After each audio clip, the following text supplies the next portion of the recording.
pemilik percetakan Pasar Pramuka lawan fitnah ijazah palsu Jokowi. Kita melaporkan 2 laporan polisi ya. Pertama, Roy Suryo, Bambang Suryadi, Rismon dan Hermanto. Ya, untuk pencemaran nama baik Profesor, dan untuk pasal pemberasannya kita Bambang Suryadi. Profesor Paiman polisikan Roy Suryo CS ke Polda. Kasus fitnah ijazah palsu Presiden Jokowi kini berbalik arah. Rektor Universitas Jakarta Internasional sekaligus pemilik percetakan Profesor Paiman Raharjo akhirnya melaporkan Roy Suryo, Rismon Sianipar, Bambang Suryadi, dan Hermanto ke Polda Metro Jaya. Laporan dilayangkan Sabtu dini hari 12 Juli 2025, didampingi pengacara Farhad Abbas. Dugaan yang dilaporkan meliputi penyebaran berita bohong, pencemaran nama baik, dan pemerasan.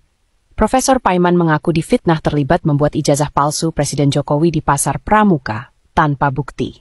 Ia juga menyinggung Bitor Suryadi, yang sebelumnya sempat minta maaf secara pribadi, tapi justru kembali menyebarkan tuduhan di depan publik. Sudah waktunya kebenaran ditegakkan.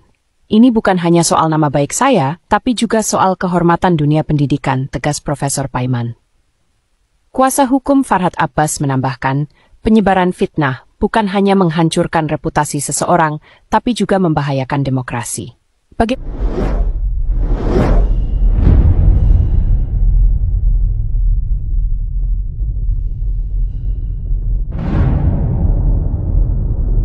Jadi saya tidak tahu menahu pembicaraan antara kawan saya itu dengan Pak Imam.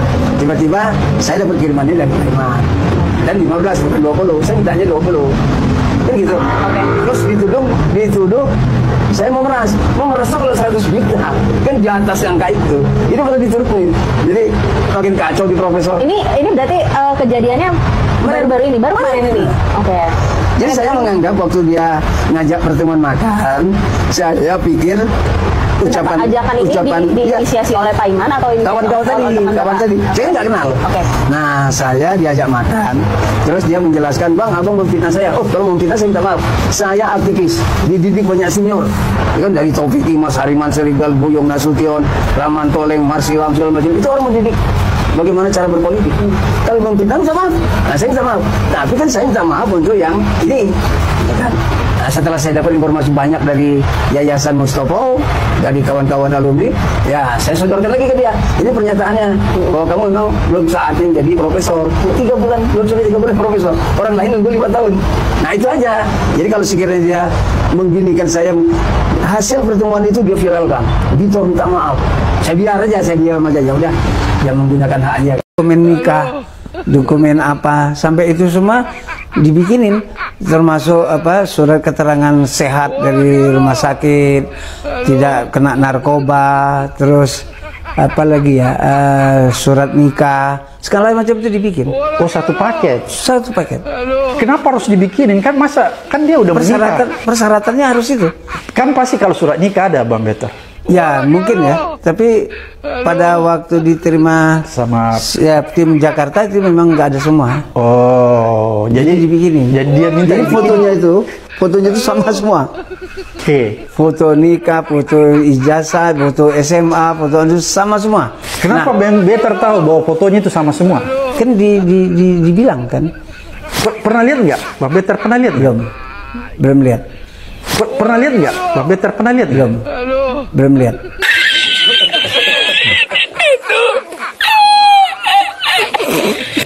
Abang klarifikasi.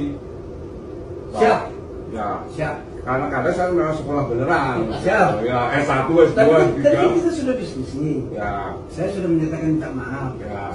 Untuk pengacara Pak Jokowi, tolong supaya buat LP buat si Betor ini ya.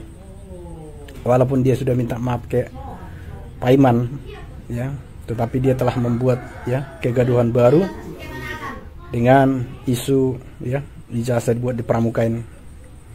Sekarang kan kita melihat ya di media sosial sudah digoreng ini Universitas Pramuka. Jadi orang ini harus penjara ya. Tolong. Jadi yang untuk orang-orang yang percaya sama si Betor Asu ini, berhentilah ya otak kalian yang goblok, yang tolol itu ya, untuk percaya isu-isu ya tanpa melihat ya kebenaran dan tanpa menggunakan nalar. Kalian semua itu ya berikan sakit hati itu, otaknya itu kotoran semua, otaknya sampah semua, goblok kalian itu, gak pernah bisa mencari kebenaran, ya, tolol kalian itu. Alih-alih mereka ya kan menambah bukti baru perkara ijazah Pak Jokowi, justru malah memperkeruh suasana. Sedari awal harusnya mereka tidak melebar kemana-mana ya, dan akhirnya tidak akan kejadiannya seperti ini gitu loh maksud saya. Ya sekarang harus diterima, apalagi kalau kita mendengar kan segera ditetapkannya tersangka di kasus perkara ijazahnya Pak Jokowi. Coba bayangkan, ini baru satu orang loh yang melaporkan. Mungkin nama-nama yang kemarin disebut oleh Roy Suryo CS itu bisa saja melaporkan lagi. Nambah lagi itu. Yang dukung Roy Suryo yang nggak dimintai keterangannya ya mungkin cuma semangat gitu kan. Tapi kan yang di dalam seperti Roy Suryo, Dr. Tifa gitu kan. Terus siapa lagi, Rizal Fadila, itu kan mereka yang disidik, yang ditanya-tanya. Ya mereka yang dukung itu yang nggak akan merasakan, yang merasakannya ditanya berkali-kali ya mereka itu. Apalagi kalau kita melihat kejadian Pak Roy Suryo dulu pernah dimintai saat penyidikan itu kan keluar sampai pakai kursi roda kelelahan gitu ya. Sekarang ini aduh banyak banget loh. Lebih waspada, ya kan? Jadi kritik itu bagus menurut saya.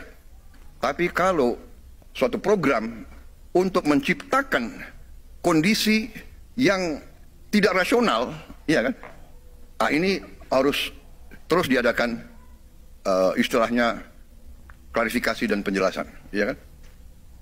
Umpamanya ada yang dengan keras yakin bahwa matahari tidak terbit dari timur, matahari terbit dari barat. Karena dia ngomong 500 kali, 1000 kali matahari dari barat. Jangan-jangan ada sebagian rakyat kita yang percaya matahari terbit dari barat. Itu dia yang ditakutkan Pak Prabowo. Itu adalah ilmu propaganda. Itu ada di buku semua. Itu keahlian Hitler dan Joseph Goebbels. Kalau kebohongan diulangi berkali-kali dan terus-menerus, lama-lama orang percaya dengan kebohongan. Itu ada di buku The Art of Propaganda. Pengikut Roy Suryo katanya cerdas. Enggak juga. Coba lihat tuh. Pendukung Roy Suryo CS. Komentarnya apa? Dari hari ke hari jawabannya sama semua. Terutama kalau sudah terpojok dengan lawannya. Contohnya, kan tinggal tunjukin ijazahnya, selesai kok masalahnya. Itu yang mereka jawab. Dan itu diikuti oleh ratusan atau ribuan orang. Pertanyaan saya, apakah ini menunjukkan bahwa pengikut Roy Suryo CS adalah orang yang cerdas? Enggak. Mereka hanya mbeo, hanya ikut-ikutan, bebek, arahnya kemana, tangan kanan yang geraknya ke kiri. Itulah bebek dan beo. Jadi bebek dan beo itu tidak punya kecerdasan. Mereka hanya diarahkan dan mereka hanya meniru.